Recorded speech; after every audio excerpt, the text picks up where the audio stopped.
Here's my record. So happy Valentine's Day. This is my little gift to you guys. I don't have a pitch at the end of this. This is literally just something I wanted to do because I know this time of year is very hard on people in general. I know I struggle this time of year. And when you're a business owner on top of it, you can get weighed down even more. So this is kind of my thing to bring myself into a different focus and to inject some positivity for other businesswomen, because I know when I get together with businesswomen and we support each other, it makes a huge difference for me. And I know probably all of you feel that same way. I've been in quite a few groups and containers with you guys. So I know it's something we've all experienced. So yeah, this is day 3, our very last day of Fall in Love with Your Business Again. I've had a lot of fun. I hope you guys have enjoyed this. I've gotten a lot of positive feedback and I've really appreciated that. It's hard to do these things and avoid and never be quite certain how it's landing. So the feedback's been something I'm really, really grateful for. I'll do a quick recap of what we covered, just because I really believe in the power of integrating our learning so that we can walk away with it, and it kind of makes a difference in our minds as we're moving forward. So our first day, we had Carrie Ramsey of Fresh Idea Collective, wonderful lady, and we talked about scheduling for energy and joy. And one of the things I want you to see about your business is that as much as it brings stress and responsibility, it also gives us a lot of control and a lot of power. And we can start to create our schedules in a way that, as Carrie pointed out, they're fountains instead of drains. And we can start intentionally scheduling out things that will help our business grow. So moving into seeing your ability to schedule yourself and create the energy you need to be able to keep growing your business is something I really want you to take away from this. And yesterday we had Michelle from Shadows to Soul Light, and she's a counselor. She does online counseling. And we talked about authenticity as a business differentiator. So it's really important when we're small scale businesses like this and we have small or low volume and high margin. It's really important we know how to stand out. It's important we know our distinction, and that comes from being able to tap into our authenticity. And we can't do that if we're caught in dysregulation and we're stressed out and we're anxious and we're worried about comparisons. That pulls us out of ourselves and out of our authenticity, which makes it impossible to communicate it in our business. It makes it impossible to really understand what is that bigger impact that I'm here for. And that's what creates a space in the market for us. That's what attracts the right people. So Michelle walked us through a couple of somatic practices, which if you guys joined in, I'm really proud of you. I know that can be really uncomfortable. It's quite often a stretch for us to be able to pause and get out of our minds. But it's really important. Our bodies hold a lot of knowledge, and it's really important to be able to do that. So the replay is up there. I'm also going to send out a sheet from Michelle that she has given me to help walk you guys through it. If you want to start using these yourself, they're really good activities when you're going into a meeting, or webinar, presentation. If you need to make business choices, if something's landed in your inbox and it's stressed you out, these are the type of things that tap into your body's ability to bring you back to a grounded, calm space, so you can react from a place of authenticity rather than a place of fear or scarcity. They're surprisingly important to business growth. Sometimes we're so stuck in logic that we miss some of these more esoteric elements of business, but they're really, really crucial. And today we have Hadriana Leo. She's on the call. And we're going to talk about money. And we all love money. I love money. You guys love money. Money is great. And we're going to talk about it from a point of view of building a legacy of wealth. Money is just numbers. Money is just a resource. And when we're building a business, it helps money to flow to us when we understand what it means to us and what we're going to use it for, which is our legacy. When we can tap into what wealth feels like for us, that's when we're able to really come at business from a place of a really deep intrinsic motivation, and it's really joyful and passionate. So we're going to talk about that today, and Hadriana is going to give us some of her wisdom and help us tap into that for ourselves. I'm going to talk about it from a point of view of legacy in business and legacy in marketing. It's not just about what you do. It's really, really about why you do it, and why you're doing it is the legacy you're creating. And I'm going to explain to you why that's going to help your business grow. And at the very end, I am going to have Tammy come on. She's a good friend and a fellow businesswoman. And we're going to share, we're opening up a new group, a container for women entrepreneurs to have these kind of conversations. Because when we go into small business ownership, one of the things we're really being invited into is stepping into a new identity as an entrepreneur. And there's a whole bunch of mindsets and skill sets that come with that, that if you don't know what you don't know. And when women are able to come together and we're able to support and share and bounce ideas off of each other, we have found, Tammy and I, and every woman I've connected with that's in business, we found that that really makes this journey into entrepreneurship go so much smoother, and we're able to excel quicker, and we're able to stay in a grounded space when we know there's other women facing it, or there's women who are ahead of us, or we can reach back and help women that are on the start of their journey. So Tammy and I are opening up a group for this. Again, it's just an invitation to join. There's no fee or anything. It's just going to be getting together virtually and connecting around these kind of topics and this identity of being an entrepreneur. So let's get into money. I love money. So this is my little story about wealth and legacy and where I started to make a shift. When we are trying to build a business, and at the end of the day, impact is really important. We're going to talk a lot about that, but it's also about those numbers. It is about the amount of money that you can allow to flow to you through your business. And our relationship with money is going to really dictate the amount we can grow our business. It's really important that we create a healthy relationship with being comfortable with money. And for a lot of us, that might mean that we have to do some rewiring with where we've been through our upbringing. I certainly had to. And for me, a big shift happened when I discovered the book about 12, 13 years ago, Your Money or Your Life. Really, really great book. And it really helps you to start looking at money from the point of view of, if you're earning, let's say it takes you so many hours either to run your business or to get to your job and you earn so much money, you can calculate down that $40 represents an hour of your life. And then when you look at what you're spending, you can really discern, was that $40 of, let's say, takeout, because that's the thing for me, was that really worth an hour of my life? Because your money really does represent your life. And then there's another layer that you can add on top of it of your values. Does that takeout, that hour of my life, represent a personal value for me? Am I comfortable with the fact that I invested that? And when I started to look at money from that lens, it really helped me shift into understanding that money is just a resource. It's an opportunity to embody the things that I value and to create a legacy. And wealth looks different for everybody because wealth is associated with your personal values. And that really, really works into your business as well. And we're going to go into that now. So in business, this is where legacy really, really determines how fast your business is going to be able to grow. This is called the Golden Circle. It's by Simon Sinek in the Power of Why, another really, really good book. And he's the one that has that quote: people do not buy what you do, they buy why you do it. And why you do it is your legacy. So on the outer ring, this is where most business owners, if you ask them, they'll be able to tell you. They know what they do.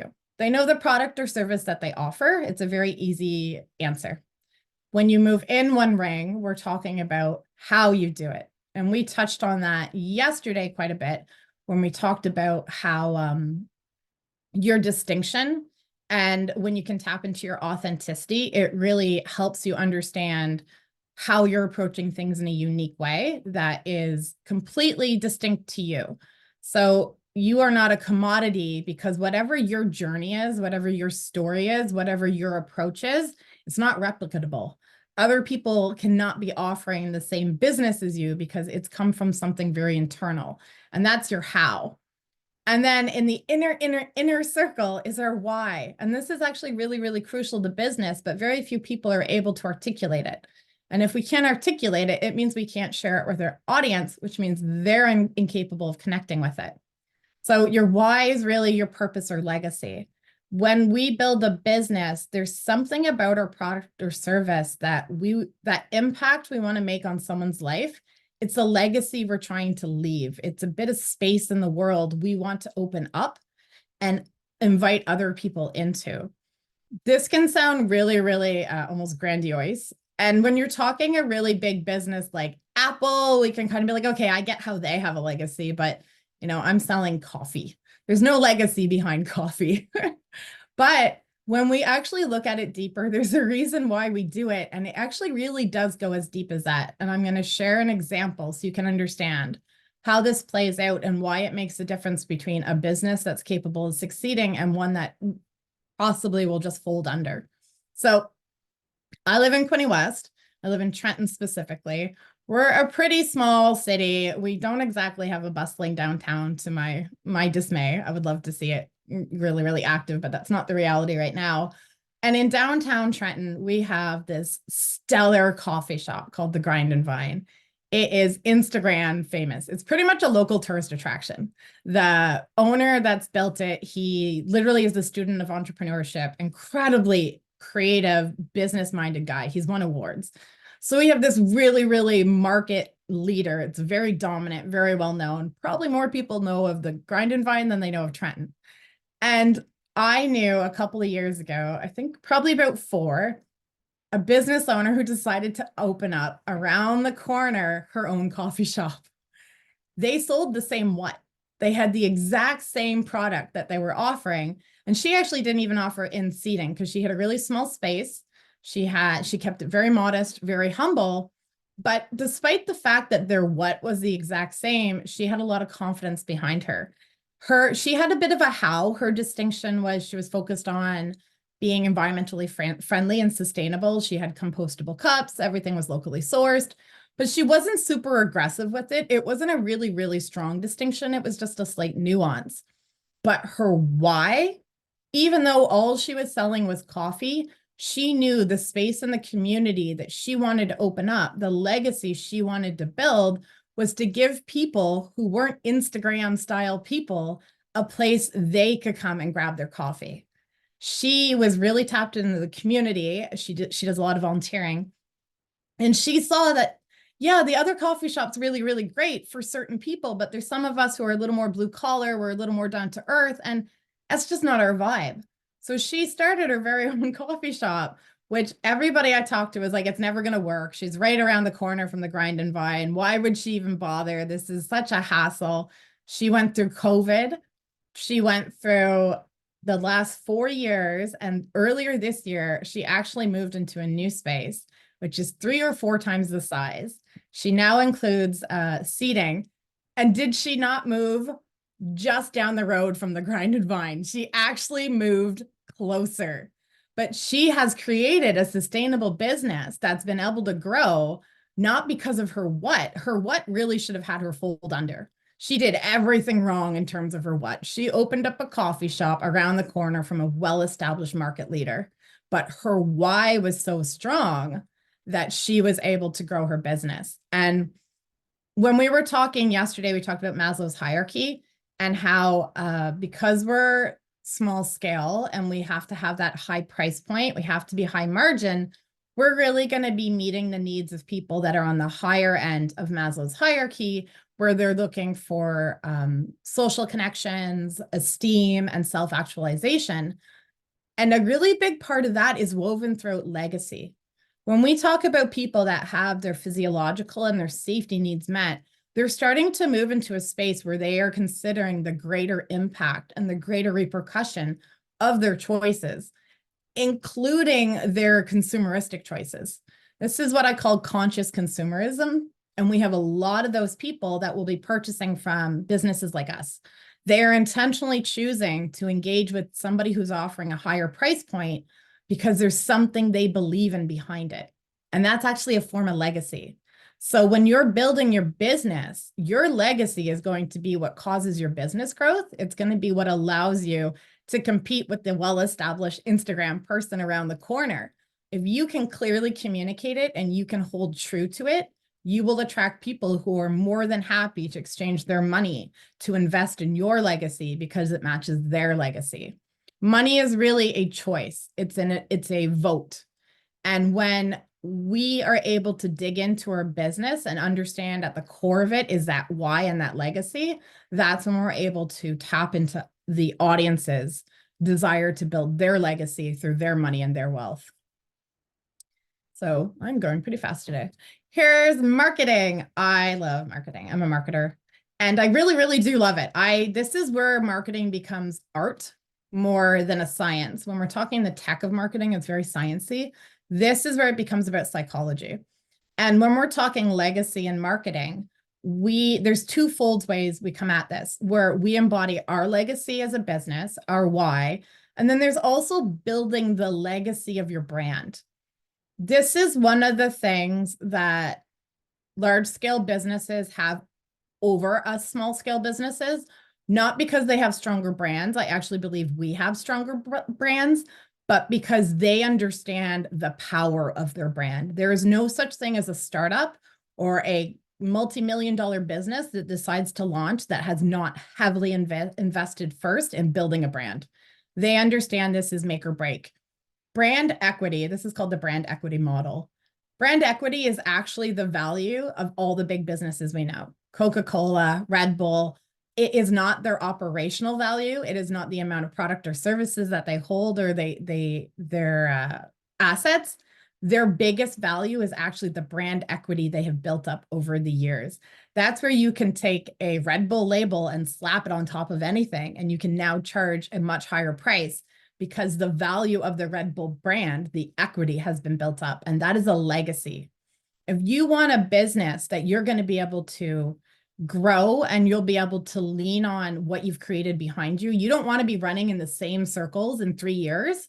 You want to be building legacy through your brand. This is really, really important.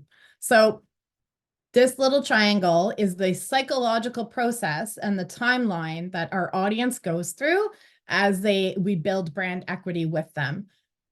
It's stages that we go through as a business, and it's also the stages that anyone coming into our communication channels for the first time goes through. So it's really important to be mindful of this. And it's really important to understand that it takes time.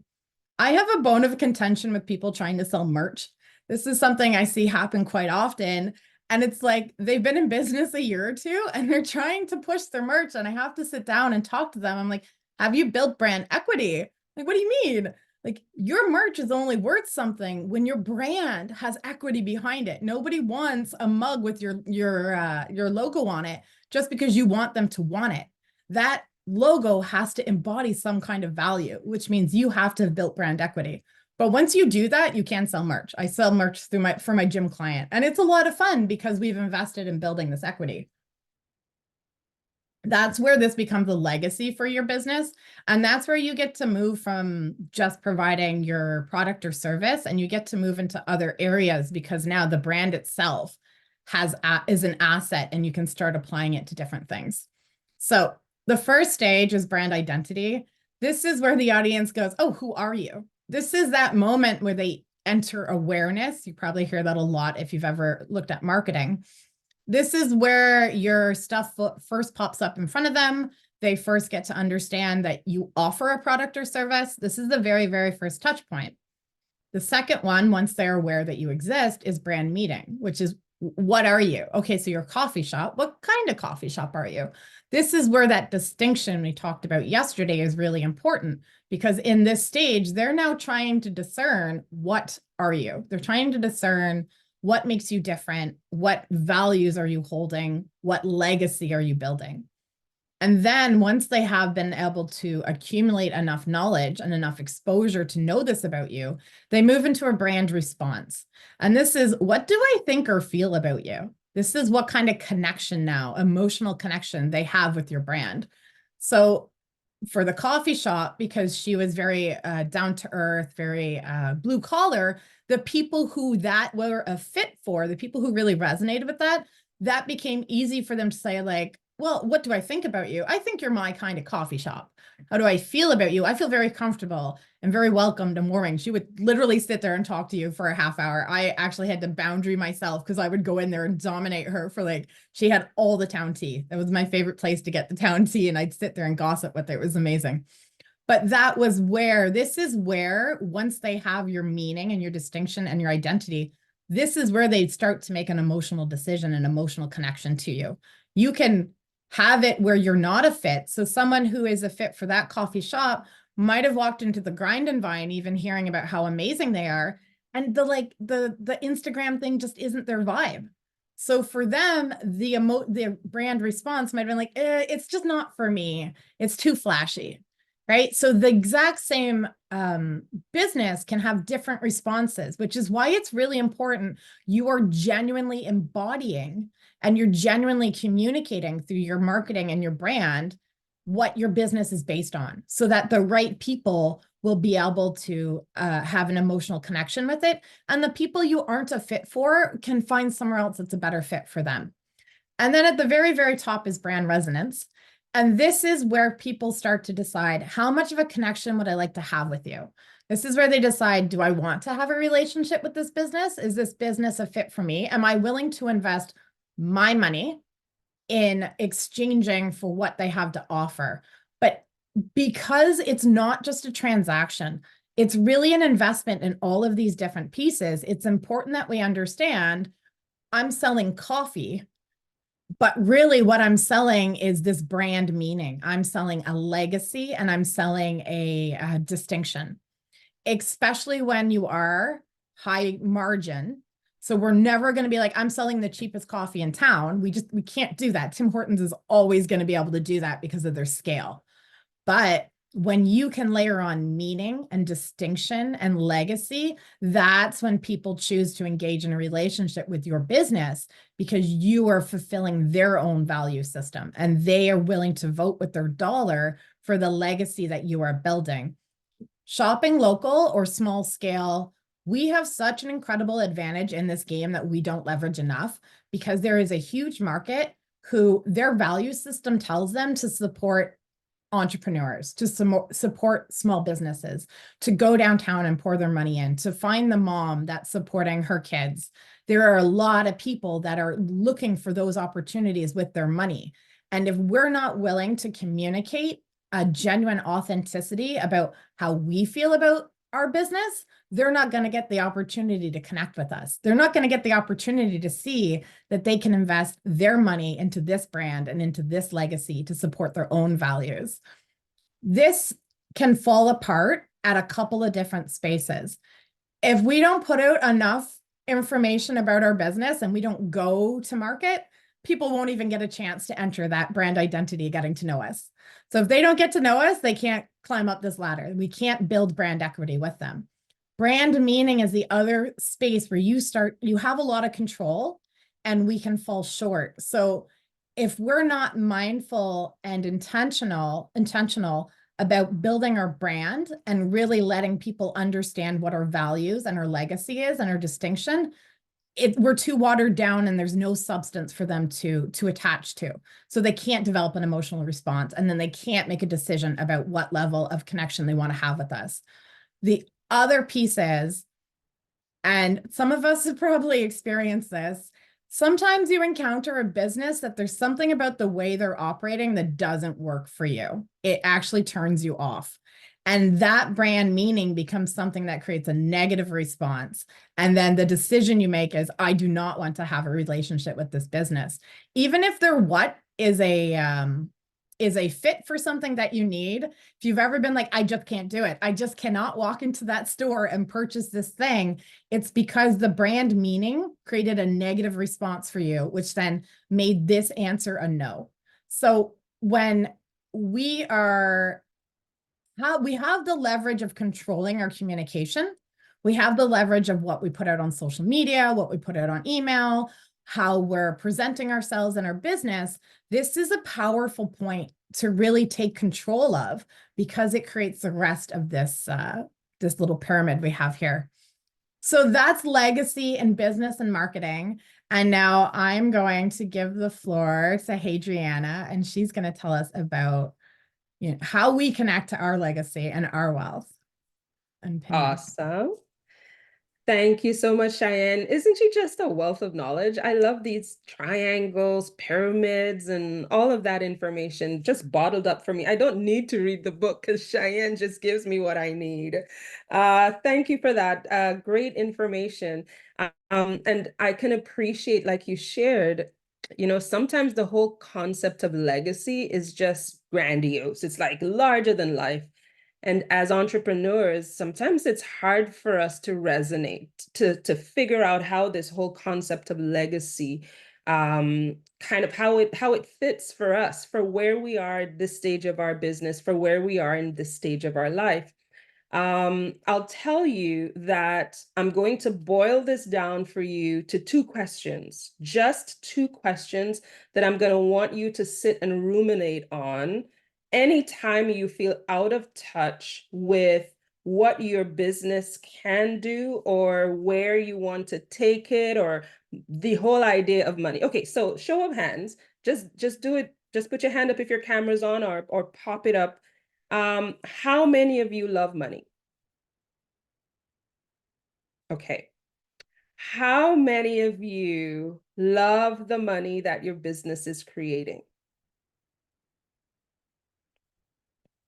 I see some of the dancing heads like, kind of, sort of, maybe, hello, but perhaps. Okay. How many of you wish your business created more revenue? Okay. All right.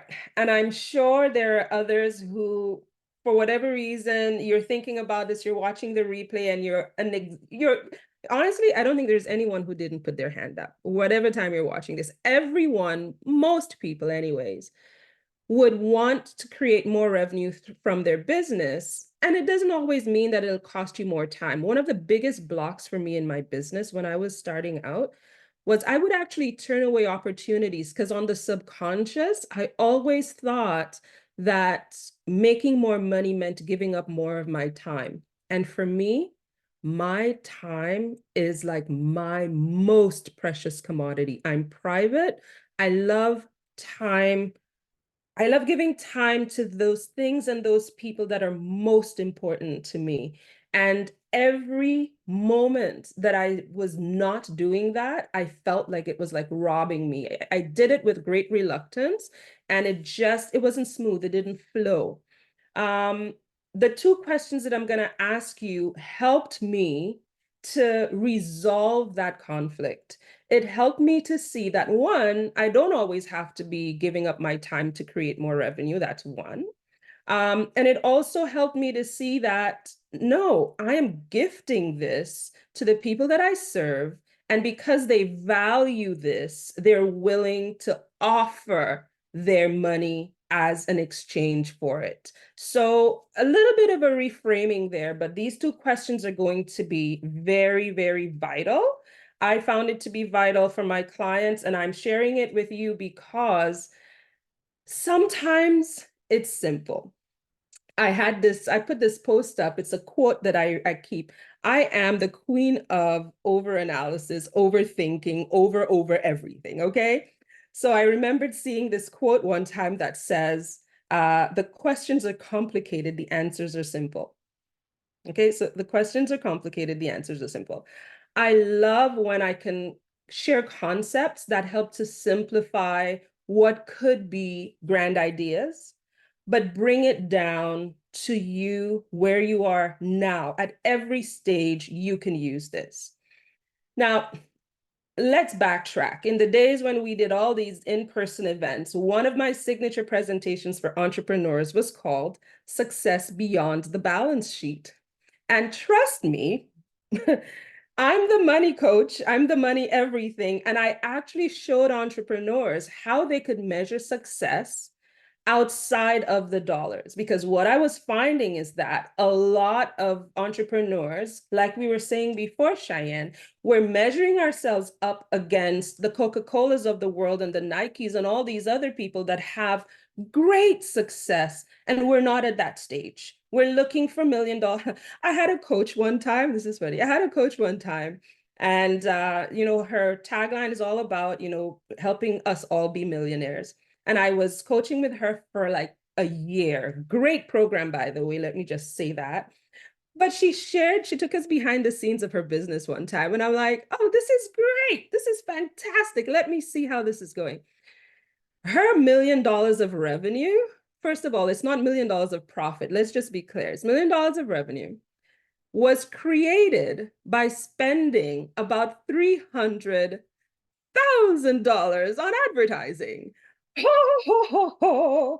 I have other things to do with $300,000 instead of putting it to advertising. Let me tell you that. It was a smack in my face, really. And it brought it right home to me that she was playing at a different level, in a different market, all kinds of different from where I was, or even where I wanted to be at that point in my business. So at every stage, we can measure success in our business outside of the money that we're generating, because there are other things that you value. There are other things that are important to you. There are other things that are going to move you and allow you to create or take the actions you need to take in your business. My work in the field of wealth mindset, strategy, and all of that allows me to observe and influence human behavior as we interact with money. And the beautiful thing about it is, while there are several ways to measure success as a business person, if you're not creating profit and generating revenue in your business, you're just gifting for nothing in exchange. You're hobbyifying your best gifts. If that's your choice, no problem. If you are in business to create revenue, let's see how we can measure that. And let's see how we can incentivize you to create that revenue. Okay, I'm going to ask you those two questions in just a minute. But first, I'm going to get real and raw with you. I don't want you to get too sad. Like I say to my clients, if we go to any dark places, I promise not to leave you there. So just bear with me. I'm going to share with you a little bit of what my year was last year. I send out a weekly newsletter with information about, mindset, growth, and all that stuff. But on the last Sunday of every month, the newsletter, my heart's running. My heart's beating faster now because this is very personal, but I think it'll draw out what you need today. The last Sunday of every month, I send out a newsletter called Wealth on a Personal Note. I do that because I want my readers to understand that all of the way wealth is shown on TV and all that, it's just part of the picture. The worst of it and the best of it don't exemplify everything that is and could be part of an experience of wealth. So on that last Sunday, I always share a personal experience I've had with wealth and what it meant, how I did it. Anyways, last May, I'm going to read parts of this.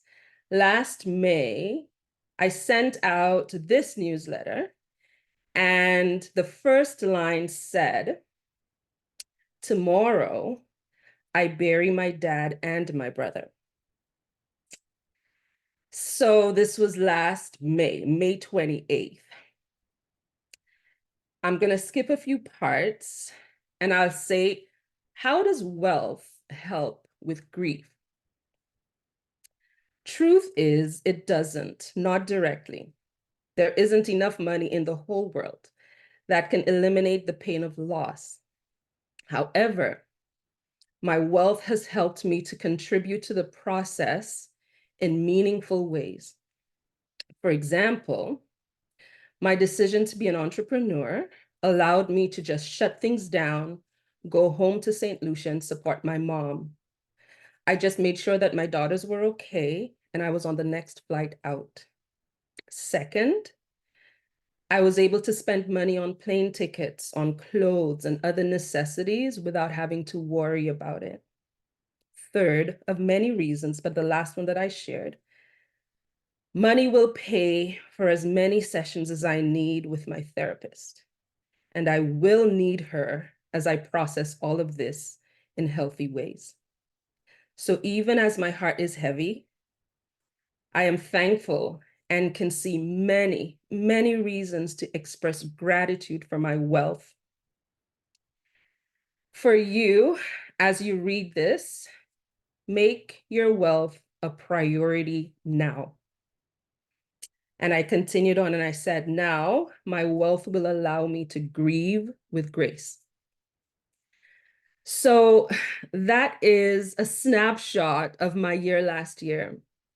And as heavy as things are, and they continue to be, I can look back and be so, so thankful that I had the privilege of building a business and creating revenue before the emergency came up and I needed it. And I'm honest, it does not eliminate the hurt. There's no way it does. But when I work with my clients, we are usually people who lead our businesses from a heart place, from a place of caring, from a place of nurturing, from a place of giving to the world. And when you see that wealth helps you to do that even more, you have no choice but to go out there and create that revenue, generate these profits, sell, sell, sell. And from when, like you say, Cheyanne, the bro stuff over on that side does not resonate with us, the heart stuff might. And that's how we make the connection from something that can be cold and just out of touch with who we are, like money, to who we are and what money can make happen in our lives. Now, I promise not to leave you in a dark place, and I'm certainly not going to stay there because I want you to take some time to really connect with what you're doing in your business and what it is creating. Your clients love you. I know it because you wouldn't be here unless they loved you. I'm not talking about the nightmare ones, the ones we just like, can I be done with this contract already? No, but your clients love you. They love what you do. Your clients have chosen you, and your clients want great things from you. They expect it. In fact, they believe that they can get it. In exchange, they will pay the fee that you request. Here's the thing. At any stage of business, whether you're just starting out now or whether you're getting ready to transition to a large commercial contract and becoming one of these Coca-Cola brands that we see it and our business name becomes a verb, like Google that. Yeah, whichever stage you're at, these two questions are going to be imperative to help you keep generating that revenue. You're going to write them down. First thing, what can money do for you? What can money do for you? Now, the quick answer, the easiest answers are usually pay the mortgage, take care of the utilities, clothe my children, and so on and so forth. Let's take these for granted. So I don't want these on the list. Let's take it for granted. These are human needs of food, clothing, and shelter. So these are de facto, no problem. What else can money do for you? If you're so inclined, pop it in the chat, just random ones. What can money do for you? What is something that the money that you generate from your business can do for you? Have adventures. Oh, I love adventures. Yes, wonderful. I see dance lessons for my daughter. I see travel. Yes. And trust me, I am going places. I love traveling. As an immigrant, well, you can imagine, I kind of like moving my feet around to different places. Travel for conferences, Leo. More power to you. Great, fantastic. I'm traveling for fun. I might tell Mr. Trudeau that it's for a conference, but it's really for fun. Let's just be honest. I'm sorry. Okay, fine. Okay. Oh, buy a tractor for fun, right? Yes. Buy a tractor and just mosey on down the street driving it. I love it. Yes. All of these things money can do for you. And on an annual basis, and probably even more often, when you're doing your planning for your business, be sure that you ask this question. What can money do for you? The next question, and probably depending on your personality, this question might actually be the one that pulls you the most. What can money do through you? Okay? What can money do through you? Now, we are all about serving everyone else. I will just be honest and say that as much as stereotypically we've been brought up with this thing that we have to serve and serve and serve and give and give and give, both of these questions are vitally important that you have powerful responses for. So, what can money do through you? Pop it in the chat when you think about how you can impact the world, how you can use your money to impact the world. What can money do through you? And I see here, write a book, share a message on local consumerism, because this is something you're passionate about. And I hope you all know that writing a book is not a road to wealth unless you're Barack Obama, okay? Because I barely got 4 copies of my book in Indigo chapters. It's just, hello. You'll see the post in the next little while, because I got my book in chapters in select stores in the GTA. Let me just tell you. But this is, yes, great, thank you. Fantastic. But writing a book usually has more to do with sharing your impact as opposed to creating wealth. So it is a revenue stream. Don't get me wrong. I have an order for 100 copies coming up soon. Zoom. But it's not going to be first and foremost a wealth creator, not unless you have massive markets and a great publisher. I see here as well, allowing me to volunteer in organizations. You know, one of the things I say my paying clients allow me to serve my pro bono clients. I have a client that paid me by knitting me a scarf. And that scarf, I still own it after all these years. I've never worn it. It's beautiful though, and it is so soft. She used exquisite wool. It is worth more to me than some of the clients I've worked with who've paid me with no problem. I can still do pro bono work, but the clients who pay me allow me the opportunity to work for other people for free and to volunteer. So that's a big one. Help others heal stuck stress, traumas in their bodies, educate women. Fantastic. I have a truth being spoken here. That's a hard question. The things I was going to write, I would do and do and do even without money. And here's the thing. Would you do it with grace, without stress, without concerns? Can you do it freely? Very great question. And I thank you for being honest about that. I think when you think about what money can do through you, is when we can take our money and use it not for ourselves, but in service to others. 2 very vital questions that I think when you tap into those, you will be able to get a reason to charge the right prices, to put in the right amount of time, to schedule so you can be safe and you can be well and you can do your business in ways that actually honor your body. It'll allow you to serve others well and with grace. So my 2 answers, what can money do for me? I'm getting ready for my empty nest stage. I've got a almost 16-year-old and my older daughter's already in university. What? So mommy is going to travel alone. What? Yes, mommy's going to travel alone. Not even the husband's coming. Like, no, thank you, but no.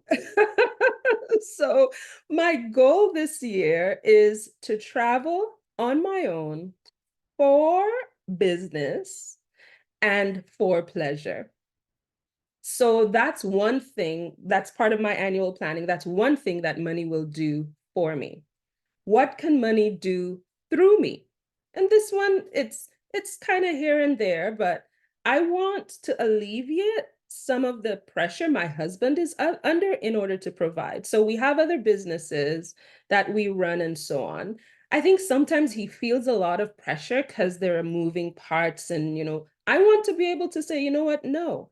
X amount of our budget is going to come from me on a consistent basis. You can actually step away from A, B, or C if you choose. I'm not even going to bother saying I'm going to retire him. This man doesn't know what retire is. In fact, if he retires, we're all in trouble because he is just going to be a headache beyond headache. Okay, he can never stop working. Just let's just put it that way. But at least he can choose to work on other things and he can make choices outside of providing, which he's a very strong provider. So that these are my two. What can money do for me? Solo travel. What can money do through me? Assist with alleviate some of the pressure my husband might be feeling to provide. I honestly believe that when you take the time to do this, a lot like Cheyanne, when we did our marketing intensive, when we take the time to go below the surface, take the time to dig a little deeper, we will find reasons to do the things we need to do in our business to create the outcomes. Because now, what you want your money to do for you, if you want it bad enough, now, I think I should stick a pin here. Don't put the thing you're supposed to put. Forget it. If it does not resonate with you on an intrinsic level, it is not going to work. That thing that you want money to do for you has to be real for you. It has to be intense for you. It has to be non-negotiable for you once you set your mind to it. And that thing you want your money to do through you has to have the same power. If you're going to pull out all of the cliche, oh, I want to change the world, good. Go for it, no problem. They're fine. If you want to create change in your world, I think that's a much more powerful magnet. I think it's Michael Beckwith, one of my favorite authors, who said, pain pushes until vision pulls. And that vision of what you want money to do for you and through you has the power to pull you in the direction your business needs to go. So I'm going to leave it here for now. I'd love if you have any questions, you could either put it in the chat or Cheyanne, you can decide how we want to do this.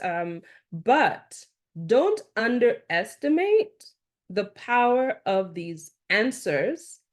And if any of you feel that you need some more guidance or assistance as you navigate uncovering the answers, if you're hitting blocks, if there are things you just, it's not sitting right in your mind, I offer a free discovery call, no obligation. I'm one of those people that give to the point where I should be charging for these things and I don't. But I have a free call. It'll always be worth the conversation. Connect. And let's see if we can get through to the right incentives to get you creating revenue in your business that actually creates the life that you want and deeply desire. So that's it for me. Do we have questions? Yeah, if you have any questions for Hadriana, just pop them in the chat there. Yeah, Hadriana, you're such an incredible presenter. Your passion and your enthusiasm really comes through. I know we've had so many great conversations around this concept of when you dive deep, that's when you move out of burnout. That's when you move out of feeling disenfranchised and feeling it like disempowered. And that's what this last 3 days has really been about, is I want you to reconnect to the really deep, authentic reasons that you're building a business. When we lose track of that, and we lose our connection to that, that's when we start to feel like this just isn't worth it. And we lose the spark and the passion and the energy. And we all go there. And I know right now, this time of the year is a very common sentiment, which is why I wanted to spend these 3 days together. And I've really, really enjoyed it. It's helped me a lot, which is really fun. I wasn't sure how it would go, but I really, really enjoyed this. And I'm going to get Tammy to speak a little bit right now about our Exploring Entrepreneurship for Women. I'll drop the links in the chat again. I had dropped them above. And Tammy's going to tell you guys a little bit about that so that if you want to join, you can hop on board with that. Thanks, Cheyanne. I know two people on here for sure, but my name's Tammy Watson. I own and operate a handy woman business in North Frontenac. I'm about 20 minutes from Bon Echo. And I started this business from scratch 4 years ago, and I just received the Women-Led Business of the Year award for the region of Frontenac. So it's been a wonderful journey. Cheyanne's been part of that, and Leah's been part of that, and every woman who I've had the pleasure of working with has been part of that. And that kind of is the evolution of what this project is that Cheyanne and I are working on. We met 4 years ago and have trickled in our communication. And recently, we both were ready to go to the next level in how we communicate with each other. And a lot of times I'll read a nice quote or a book, and I'll contact with Cheyanne, and we'll go into a deep dive about how this book resonated or affected us. And we want to share that. We want to offer women, entrepreneurs, solopreneurs, and independently owned business women. Like that's kind of the key of who we're trying to talk to. We want to give them a place where you can learn, where you have that spirit and you want to be inspired, you want to be informed, and you want to be empowered. And we're going to do that in two ways. We're going to do that with first a podcast where Cheyanne and I are just going to riff. We're just going to talk about, like we would when I placed that first call, hey, I just read a book, and the book that actually started this all is what our first conversation is going to be about. I just read a book about the E-myth, and wow, it was mind-blowing for me. It really was. And it was to Cheyanne as well. So we're going to have the podcast where we're going to do, just some riffing on that. And we're going to follow that up with a live webinar where we will dive deeper and really discuss what we feel the essence of that information is for 1 hour, and follow it up with live question and answer, like a round table, like the meeting really happens after the meeting. And that's kind of where we want to go with that part of the webinar. So on Family Day, actually, on Monday the 19th, we're going to drop our first podcast, and it's called, Are You the Technician or the Manager? Do you work in your business or for your business? Some really important questions, just like Hadriana had. And then on, when is it? Wednesday, February the 28th at 9 a.m., we will have our deep dive session and talk more in depth about it. So we look forward to anybody joining us. There is no cost. We just want to give back and share an important part of entrepreneurship, and that's community. Thanks, Tammy. So anybody, if this is your type of thing, you like getting involved online with women who are in the entrepreneurship space, what is the name of the podcast again? Exploring Entrepreneurship for Women. I'll send out the links in the emails that I send out. And if you like these kind of events, hop on my newsletter list, because any that I'm hosting, I'll include the registration for that on the newsletter. If you want to join us in Exploring Entrepreneurship for Women, we'd love to have you. The more of us there, the better. I am a deep belief with Hadriana here. The more women that are holding agency and power in their hand through entrepreneurship, the better our communities become as a whole. Statistically proven, women with wealth spread it around. So I am all for supporting each other and helping us grow in that way. Thanks for joining me. Happy Valentine's Day. I hope you really received a gift with this. There's a lot of love going out to you guys. Have a great day.